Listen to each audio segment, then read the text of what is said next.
Now, for the precognition experiments, everything was the same, but there was no experimenter in the distant room. The participant went to sleep and tried to dream about a picture that would be chosen the next morning. Oh, that's amazing. Yes, then the next morning, the technician pulled a sealed envelope from a stack and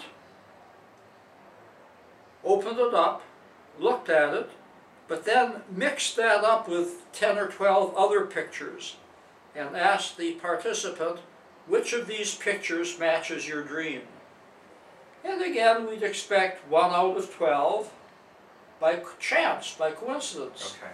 But again, we would get more items than we would think by chance. Now let me give you an example.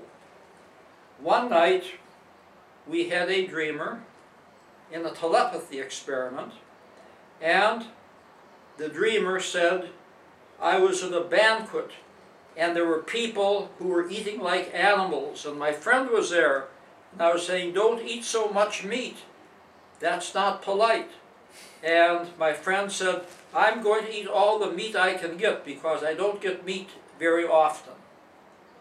The picture that night was by a Mexican artist, Tamayo, that showed animals eating raw meat. That's pretty specific. Yes. Isn't it? So, the judges, of course, had no trouble matching the picture with the night of dreams. Now, let's look at a precognition experiment. The picture was a bowl of fruit, and the dreamer had several dreams about fruit. And the last dream he had was a printed card, and the card said, a bowl of fruit. That's amazing. Now, this was before the picture was even chosen. Yeah. So again, the judges had no trouble in making the connection. Well, it's not enough that this be done one time. We did it for 10 years, and we had very good results. Not in every experiment, but in most experiments. Then the experiment was done in a dozen other laboratories in the United States and in England. And again, it didn't succeed every time, but more often than you would expect by chance.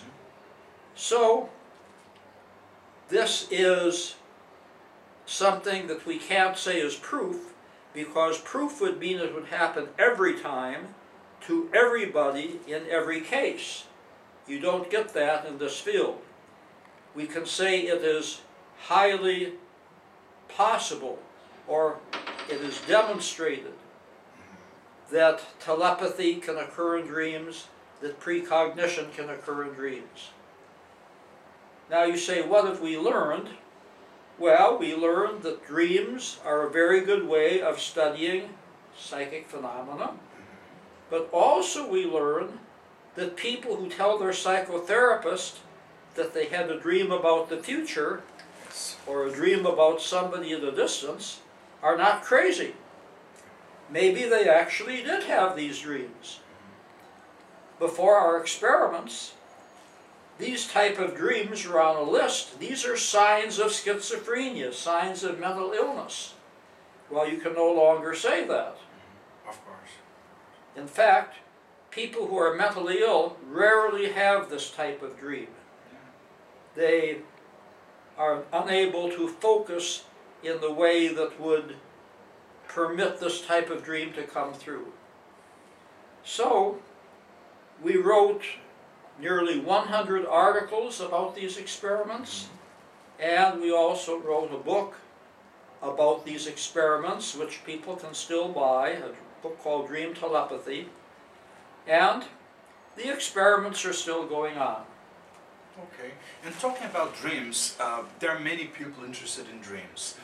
Would you have a tip for people watching us how can they remember more about dreams and something that they could do so that they can use their dreams somehow so that they can know more about themselves? What would you recommend, some tips for our public watching? There have been many, many years now of dream research, and it appears that dreams serve certain functions while we're asleep. Okay. Dreams help us to sort out our memories and keep the memories which will be useful to us and discard the memories that are not going to be useful to us. But dreams also help us to plan for the future, to arrange our lives in such a way that a future event will not take us by surprise, Okay. that we are prepared for it. But then third, dreams help us to process our emotions. Many dreams are highly emotional, and they often have negative emotions. But it's very healthy that we get those negative emotions processed through our dreams so that we don't carry them with us into the next day. So, now that we know the reasons that we dream, we can answer your other questions. The best way to remember a dream is to take a notebook or a tape recorder and put it by the bed.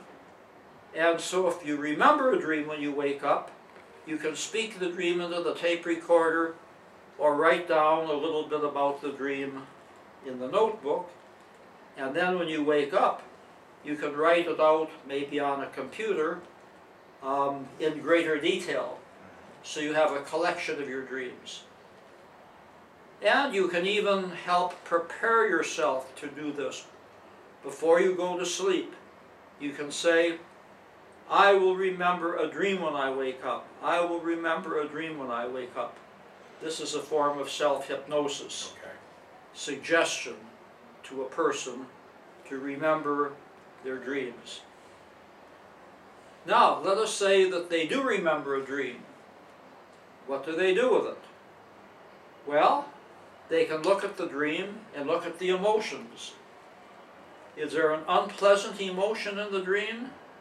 They can ask, what experiences have I had lately that have had the unpleasant emotion in it?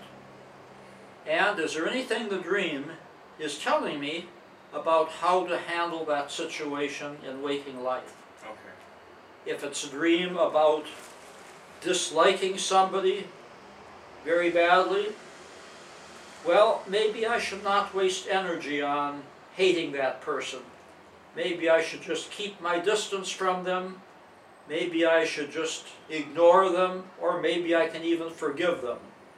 But it's a waste of energy to put all of that hate and dislike into my life. Let's say that the dream is about a memory. Say we are constantly having dreams about food. Why am I remembering dreams about food? Maybe I should pay attention to my diet. Maybe there's something in my daily intake of food that's not good for me. Maybe I'm eating too much sugar. Maybe I'm not eating enough fresh fruit and fresh vegetables. So the dream might be saying, look at the food. In which case this would be a dream in which one takes one's memories and also projects into the future.